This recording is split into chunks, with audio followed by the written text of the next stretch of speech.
Colombianos, atención, noticia de última hora. La Corte Suprema de Justicia envió a juicio a Armando Benedetti por presunto tráfico de influencias en el caso Fonade. ¿Será que Gustavo Petro lo va a dejar más en su cargo? Definitivamente no cayó bien su nombramiento como jefe de gabinete, es decir, el jefe de los ministros, y pues ahí miraremos si Gustavo Petro lo ratifica o definitivamente pues preside él, porque imagínense en esto, ¿no?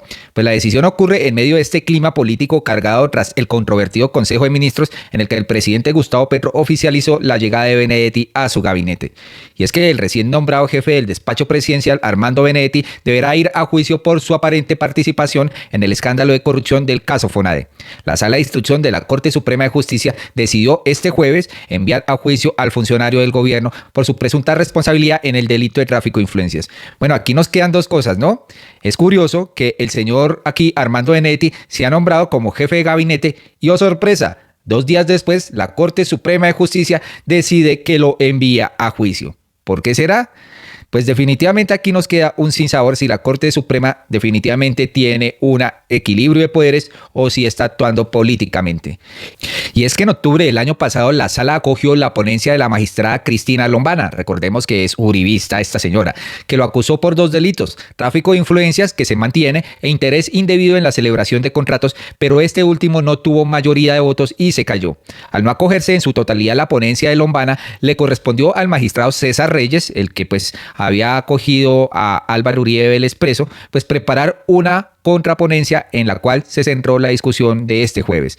Con la acusación discutida y aprobada, Benedetti quedó formalmente acusado y notificado. Si lo desea, podrá interponer el recurso de reposición contra la decisión. Los presuntos actos ilegales de Benedetti ocurrieron entre el 2016 y 2017, cuando era miembro del partido de la U, según el abogado Jaime Lombana. El entonces funcionario habría interferido en la asignación de recursos a través de cupos indicativos en el entonces llamado Fondo Nacional del Ahorro, FONADE, favoreciendo a regiones o empresas específicas, un caso que guarda similitudes con el caso o el escándalo de la Unidad Nacional de Gestión de Riesgos, aunque con diferencias en los mecanismos utilizados. La denuncia también señala que Benedetti intentó beneficiar a la Sociedad Cameral de Certificación Digital mediante la adjudicación de contratos. Frente a estas acusaciones, Benedetti insiste en su inocencia y ha recusado a la magistrada Lombana, alegando que su posición está sesgada y que existe una persecución personal en su contra. Por este caso Fonade ya fueron condenados el Ñoño Elías y Musa Besaile, los famosos políticos de Sahagún, Córdoba, presos por varios hechos relacionados con Odebrecht y el cartel de La Toga. Señores, esto está complicado, no le han comprobado nada a Benedetti, no lo han metido a la cárcel, ni lo han juzgado, ni demás, entonces tiene su presunción de inocencia. Sin embargo, uno de los que sí habló y rompió el silencio fue Gustavo Bolívar, que se presentó en la emisora La W y puso a consideración de Gustavo Petro su cargo en el Consejo de Ministros, pero también habló de lo que pasó en este consejo y también de cómo influye Laura Sarabia pues en este Consejo de Ministros y en el gobierno, por supuesto. Escuchemos aquí a Gustavo Bolívar y sus declaraciones, señores. ¿Qué pasará con Armando Benedetti? Quiero saludar al señor director de Prosperidad Social, el Departamento de Prosperidad Social, don Gustavo Bolívar. Pero además de Prosperidad Social, pues Gustavo Bolívar ha sido una figura muy importante en el actual gobierno, apoyo al ex embajador Armando Benedetti. Don Gustavo Bolívar, gracias por atendernos, buenos días. Muy buenos días, Julio, a los oyentes y a ustedes. Pues usted es como el bombero en estos casos, le gusta ayudar a calmar el fuego, pero ¿usted cree que una vez que el presidente se la juega toda con Armando Benedetti, hay cómo recuperar la unidad del equipo? ¿O lo que hay que hacer es que Armando Benedetti nombre nuevo equipo y punto?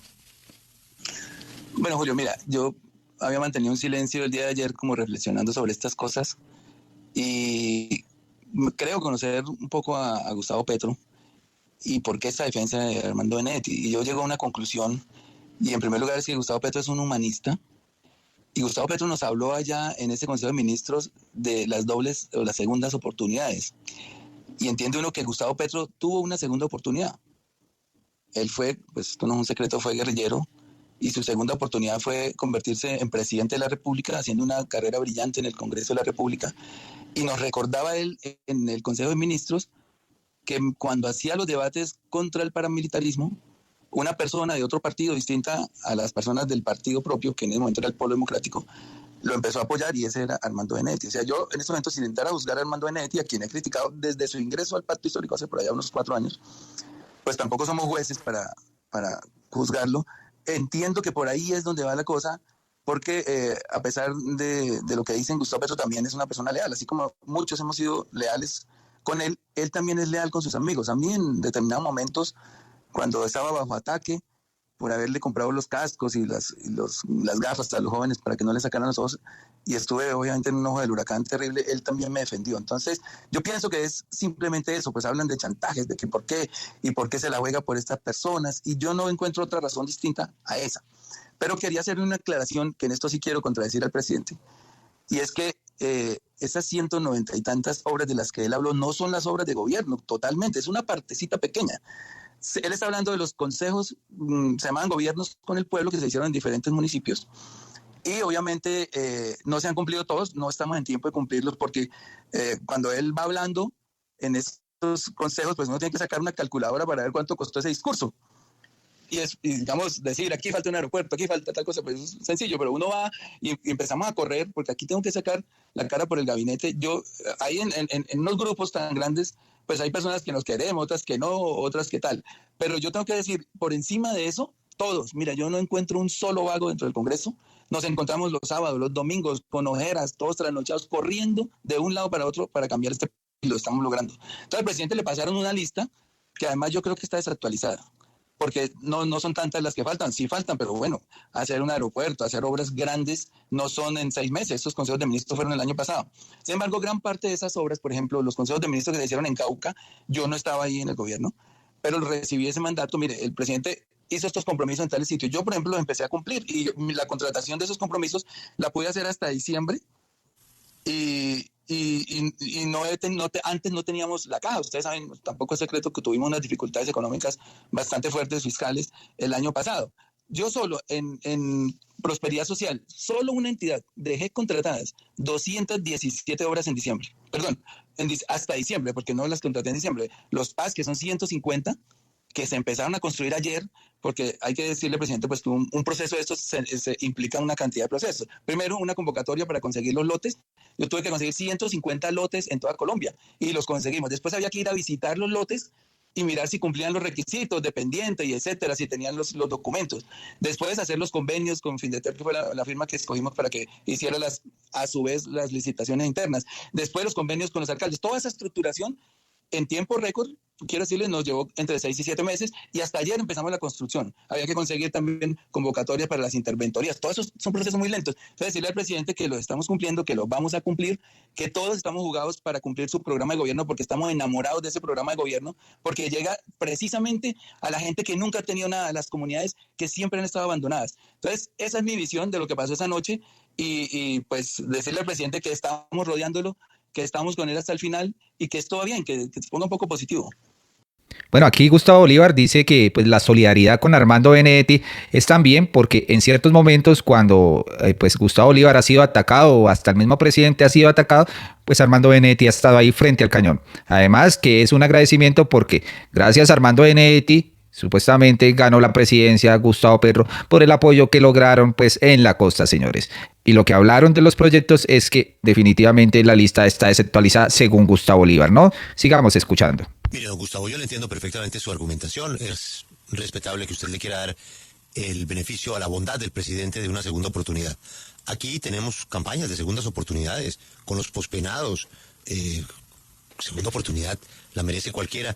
Y si el presidente se despertó esta semana con que quería entregarle el país en una segunda oportunidad a Armando Benedetti, pues ni más faltaba. Él fue elegido con una votación muy impresionante y él es soberano en tomar la decisión que quiera.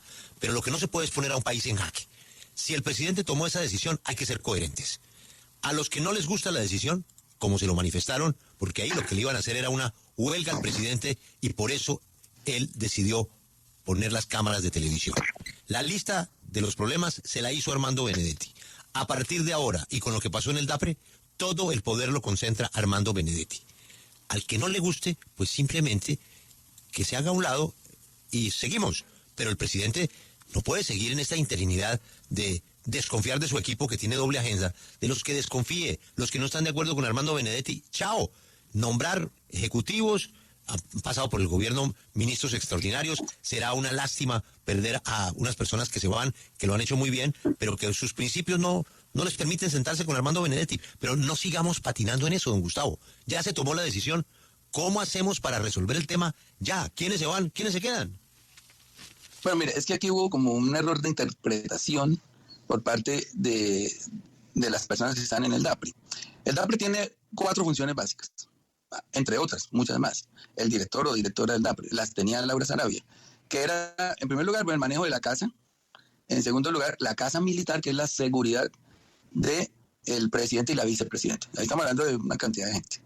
En tercer lugar, el Consejo de Ministros y también la agenda, bueno, entre muchas otras funciones.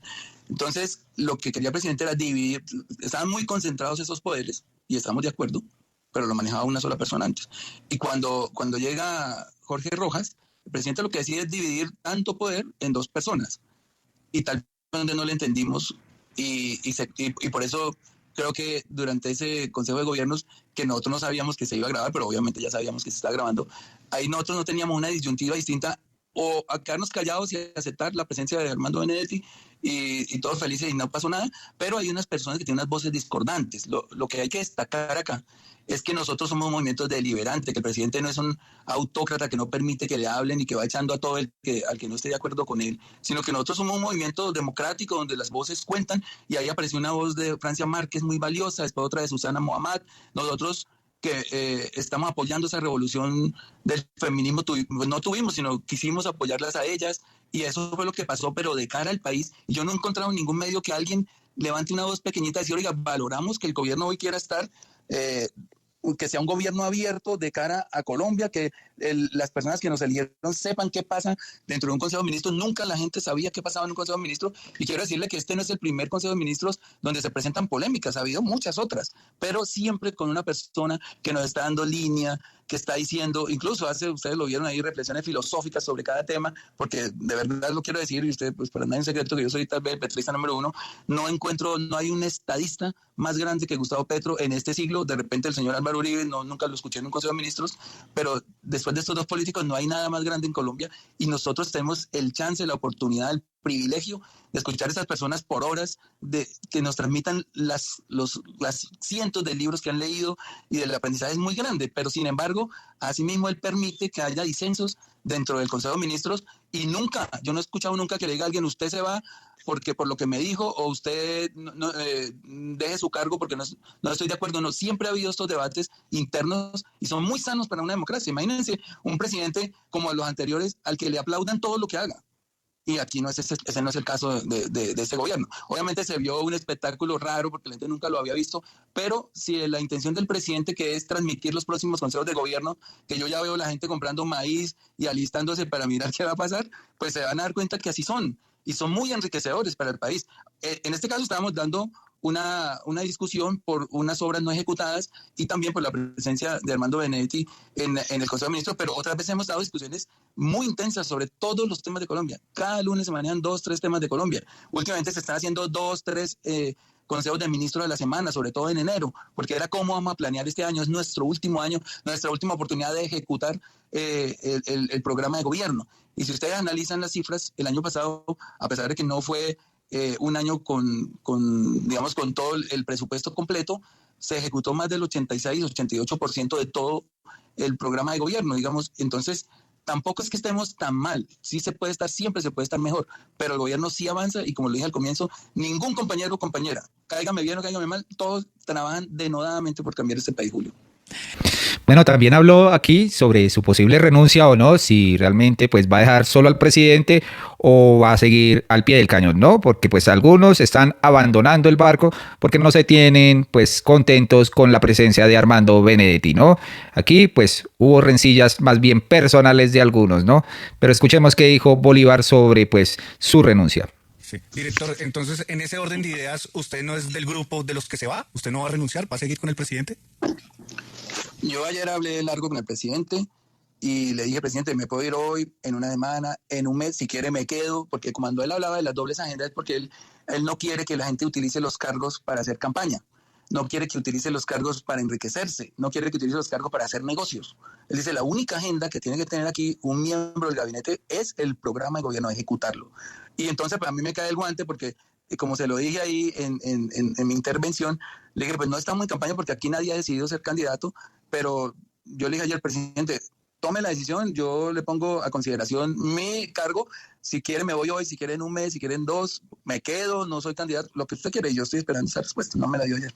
Claro, pero el presidente no solo les dijo que tenían doble agenda, sino que además les dijo sectaristas, les dijo que no lo iban a encerrar cuando ustedes hicieron esa crítica al nombramiento de Armando Benedetti. Usted fue uno de los que criticó ese nombramiento. ¿No le parece que es incoherente entonces quedarse cuando el presidente les está diciendo, ustedes son unos sectaristas, ustedes no están conmigo y de malas? Porque es que básicamente eso es lo que dijo. Armando Benedetti se queda, entonces ¿por qué usted no da un paso al costado si no está de acuerdo con eso?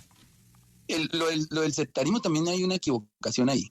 Porque nosotros ahí en el gabinete hemos aceptado muchas personas que no son de nuestro, digamos, de nuestro lugar ideológico.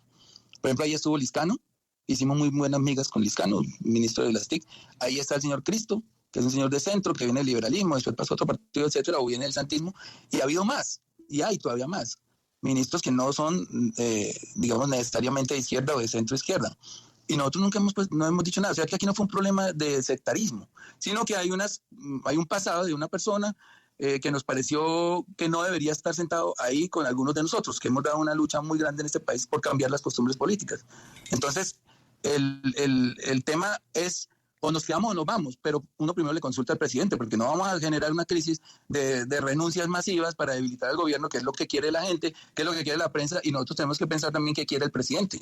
Entonces, él nos dirá, se quedan o se van. En algunos casos, otras personas toman su decisión a motu propio y estamos en esas discusiones. Es que esto es muy reciente y ayer intentamos reunirnos, no pudimos y tal vez nos reunamos hoy, no sé. También aquí el señor Gustavo Bolívar habla sobre Laura Sarabia, sobre cómo en ciertos momentos llegó a secuestrar la agenda de cada ministro y pues esto era realmente muy preocupante para estos ministros. Escuchen cómo se refiere a Laura Sarabia el señor Gustavo Bolívar. Presencia. ¿Cómo se puede manejar un país cuando uno ve semejante guerra interna en la que viven ustedes? Usted no la va con Laura Sarabia, no la va con Armando Benedetti, y usted es pieza clave en el gobierno. ¿Cómo serán los ministros que tampoco la van con Laura Sarabia, que tampoco la van con Benedetti? Porque Laura Sarabia sigue hablándole al oído al presidente, y el presidente la respeta mucho, y le hace mucho caso, y estoy seguro que le ha hecho mucho bien. Pero hay medio gabinete que no se la soporta y el otro medio no se soporta a Armando Benedetti. ¿Cómo sacamos el país adelante con los problemas que tenemos en medio de esa guerra interna? Bueno, Julio, al margen de los, digamos, de los problemas éticos, etcétera, o de feminismo por los que algunos nos opusimos a esos nombramientos, también entramos en angustia porque, digamos, ya el presidente lleva prácticamente 2 años y medio atado a una agenda que no nos incluye. Muy difícil tener acceso al presidente. Si no tuviéramos un chat con el presidente, pues hubiera sido prácticamente que un gabinete sin comunicación con el presidente. Pero conseguir una cita con el presidente a nosotros era muy difícil en la era de Laura Sarabia. Meses pasaban para que nos dieran una cita a los ministros y a los directores. Y entonces cuando dijimos, viene Armando a manejar la agenda, pues entramos en pánico. O sea, se fue el gobierno y lo tuvimos los 4 años prácticamente secuestrado. Entonces dijimos, eso no puede pasar. Pero ahí es donde tal vez cometimos un error porque parece, eso es lo que supimos ayer, por eso había que esperar y tomar las cosas con cabeza fría, que la agenda sí la iba a manejar Jorge Rojas. Y eso hubiera evitado una cantidad de contrariedades. Pero como te digo, el presidente es libre de armar su equipo. Y los que estamos, como dijo alguien que habló ahora, somos libres de quedarnos o no en ese equipo, pero precisamente se llama equipo porque hay de todo tipo de personas. Como él decía, el país es multicolor. A mí me eligieron personas de todas las ideologías. Yo tengo derecho a armar mi equipo y ese es el equipo que él armó. Entonces, la discusión ahora, ¿cuál es? ¿Nos vamos o nos quedamos? En mi caso, que es yo creo que un caso particular dentro del gabinete, Gustavo Petro es mi amigo. Yo diría mi hermano. Llegué a decirle palabras que me salieron del alma.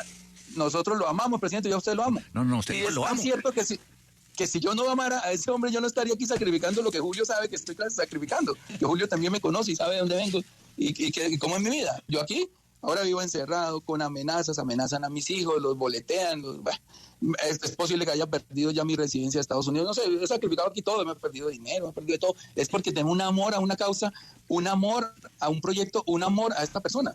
Si no, no estaríamos en esto, hace ratísimo no hubiéramos ido. Entonces, lo más coherente es preguntarle, amigo, ¿qué hacemos? ¿Me quedo, me voy, etcétera? No sé si es el mismo caso particular de cercanía con otros ministros, pero el mío es ese. Ya yo sí estoy en una disyuntiva bastante difícil. Por mí, no hallo la hora de regresar con mi hijo, de estar con él en la playa, de estar comiendo en un restaurante. No he podido ni volver al restaurante, porque si uno va a un restaurante, aparece toda esta gente recalcitrante a decirle, ¿qué hace un comunista comiendo? Como si los comunistas no comieran, o como si ser comunista fuera delito, o como si yo fuera comunista, que yo nunca he sido comunista. Es que definitivamente los de ultraderecha piensan que porque están en el lado del progresismo, entonces tienen que comer en el peor restaurante, tienen que andar en el peor carro y tienen que dormir en la calle. Así lo ven los supuestos economistas del uribismo, los supuestos aliados de Álvaro Uribe Vélez y también los del Centro Democrático, ¿no?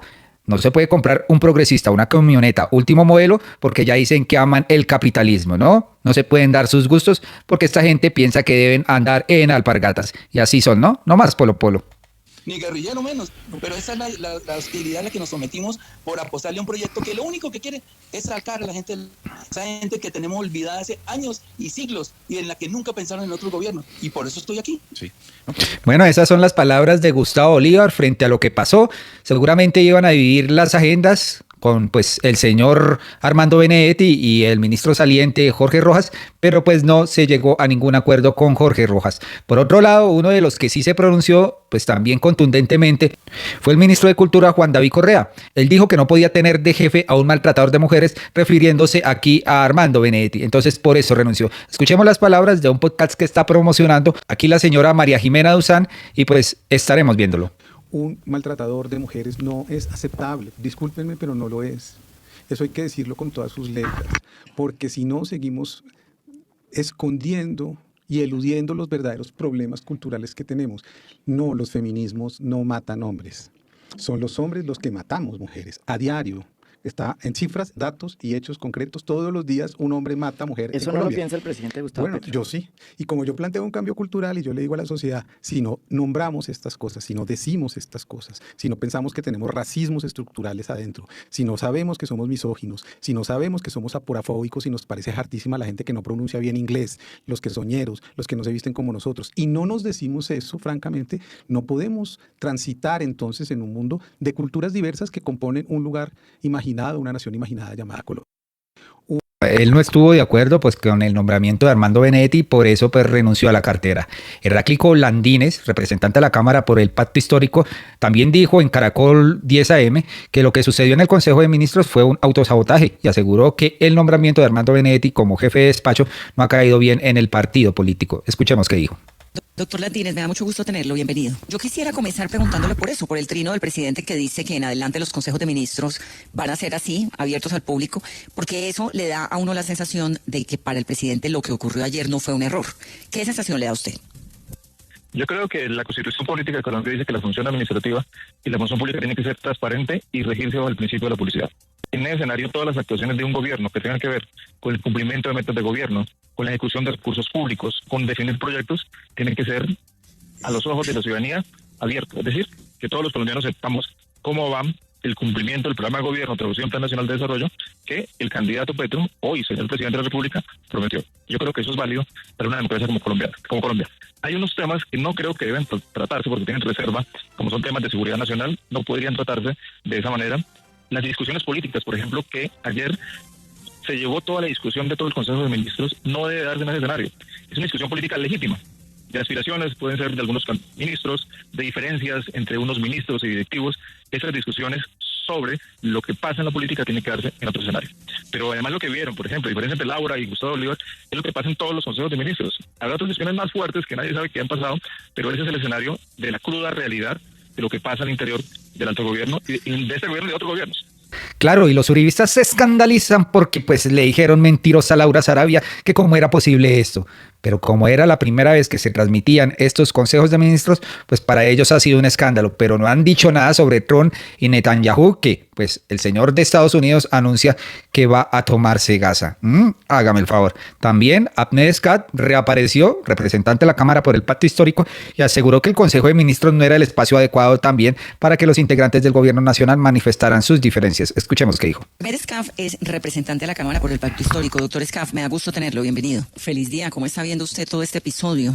La transmisión en directo de todas estas cosas, siendo un acto loable de parte del presidente de transparencia, creo que también tiene su lado negativo. Al no asumir los integrantes del gabinete una conversación tan pública que no debía hacerse de esa manera. Creo que de alguna manera el sectarismo sí nos tiene fregados desde hace muchísimo rato. Yo he sido víctima de eso realmente. Sé exactamente lo que se siente, exactamente lo difícil que es permanecer uno callado ante las miradas o acusaciones como lo vivió Armando anoche. Y creo que de alguna manera, si el jefe ya había tomado una decisión, era mejor sentarse a hablar con él para entender cuáles son las funciones de las personas que llegan al gabinete, porque el presidente pues también de alguna manera es objetivo cuando toma sus decisiones, y haber pasado por alto ese suceso, no ser tan viscerales y haber pasado a lo que era realmente lo más importante, que era conocer de fondo la situación del país y las soluciones del país. Y es que aquí pudimos ver unas rencillas que hay aquí entre la señora Francia Márquez, la señora Laura Sarabia, el señor pues Gustavo Bolívar y también la señora Susana Muhammad. Pero pues estos trapitos se lavan en casa y se arreglan estas diferencias internamente. No tenían que haberlas ventilado ante todo Colombia si no les cae bien Armando Benedetti, ¿no? Ese es el punto de vista de Ahmed Scott. Por último, señores, Miguel Abraham Polo Polo amenazó con demandar a los comediantes de Fox News porque realmente pues le hicieron una broma al señor y no le gustó. Pero aquí Polo Polo está acostumbrado a matonear, a tratar a todo el mundo como se le da la gana, a humillar a Francia Márquez y demás, y después hacerse el tonto. Pues resulta que estos comediantes hicieron de todo con este señor, porque aquí Polo Polo le dio por etiquetar a Elon Musk pidiendo que cerraran la cuenta de Gustavo Petro y demás, que mejor dicho, a Elon Musk, señores, cuando Elon Musk hace símbolos de Alemania, ustedes ya saben cuáles, ¿no? Entonces esto le dolió al señor Polo Polo y dijo que iba a entablar una demanda. Escuchemos qué dijo. Polo Polo, ya eso me dio risa. Puso un tweet y escribió como señor Elon Musk y lo etiquetó. Todos los colombianos le pedimos el favor que le quite la cuenta de Twitter al señor Gustavo Petro. Si usted no sabe que Elon Musk es nazi, negro. Negro y jueputa. Con mucho gusto yo le quito la cuenta a Petro y a usted la vida, pero raza impura y jueputa. Sangre sucia, desgraciado. Todo nazi.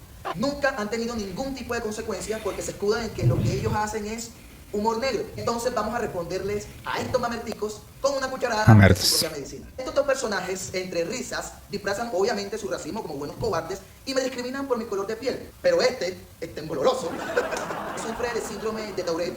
¿Acaso no sabe que hubiera sido el primero en ser lanzado a la cámara de gas de Hitler o en ser arrojado a los gordos nazis? Recuerden, humor negro. Y este, otro nazi criollo, viene a dar cátedra ¿de qué? Fracasó como mago, fracasó como comediante y ahora lleva 5 años apalancándose en un discapacitado cundiboyacense para poder obtener más vistas en YouTube y con eso puede tragar. Recuerden, es humor. Es que son tan malas copias de Jaime Garzón que por eso no han corrido con su misma suerte. Si Pablo Escobar y Castaño estuvieran vivos, yo creo que no hubieran gastado ni una bala en esos inservibles, que como los nazis no hubieran valido nada para esta sociedad. Definitivamente las cuchas de ellos nunca hubieran tenido razón. ¿Quién en su sano juicio gasta un hueco en una escombrera para ellos? Recuerden, es humor como a ellos les gusta. Pero ya dejando de un lado los chistes, vámonos a lo verdaderamente grave. ¿Qué hubiera pasado si estas expresiones que estos dos personajes lanzaron contra mí y contra millones de colombianos afrodescendientes, diciéndoles sangre sucia, no lo hubieran hecho contra nosotros, sino contra la señora Francia Márquez? Porque entre otras cosas yo me entero, no porque veo su canal de YouTube, sino porque un ciudadano afrodescendiente me contacta a mi correo oficial de congresista y me comenta lo indignado que estaba a raíz de este episodio de estos supuestos comediantes, porque yo esas comedias baratas y fracasadas no las consumo. Recordemos que ya a una mujer mayor se le condenó a varios años de cárcel por decirle simio a la señora Francia Márquez. Pero como es Miguel Polo Polo, un negro que no es de izquierda, entonces ahí sí causa risas, ahí sí vale. Esa es la doble moral de los petristas, porque entre otras cosas ellos votaron por Petro, y de los progresistas. Bueno, este señor anunció demanda legal frente a ellos, pero ellos también ya respondieron y antes utilizaron este video para hacerse publicidad, señores. Miren lo que dice aquí Camilo Pardo Mago, uno de los implicados. Esta no es una invitación a generar odio en redes, al contrario, siempre nuestro propósito ha sido hacer reír en medio de una realidad tan difícil como la colombiana. Así que vamos a llenar las redes del hashtag #AmoFoxNews. Ese fue el video que presentaron ellos para promocionar su próximo evento. Jaime Garzón. Se cumple 25 años del asesinato de Jaime Garzón y aún dicen no encontrar los responsables. Que son tan malas copias de Jaime Garzón que por eso no han corrido con su misma suerte. Si Pablo Escobar y Castaño tuvieran amigos, yo creo que no hubieran gastado ni una bala en esos incendios. Son valientes porque hemos visto lo que puede pasar cuando hablan así en este país. ¿Cuánto dinero tengo que tener para que mi muerte salga en la TV? ¿Cuántos contactos de la sociedad para que me atiendan en un hospital? ¿Cuántos sobornos tengo que pagar para que los locos me dejen en paz? ¿Cuántas personas tengo que matar para ser presidente de este Satanás? 6.402 jóvenes fueron víctimas de los falsos positivos Polo Polo y Cueto. Pero eso se acabó. Recuerden, es humor negro. Hemos tomado la decisión de tomar acciones policiales contra estos dos personajes. Demandados en pantalla grande, a partir del 6 de febrero, en las principales salas de cine del país. Bueno, utilizaron aquí el reclamo de Polo Polo para hacerse promociones. Vamos a ver hasta dónde llega Polo Polo demandando a estos comediantes. Colombianos, hasta acá este video, por favor comenten sobre lo que dijo pues, el señor Gustavo Bolívar frente a lo que pasó en el Consejo de Ministros, frente a cómo secuestraba Laura Sarabia las agendas de los ministros y también sobre eso que hace Polo Polo. Muy amables y hasta pronto.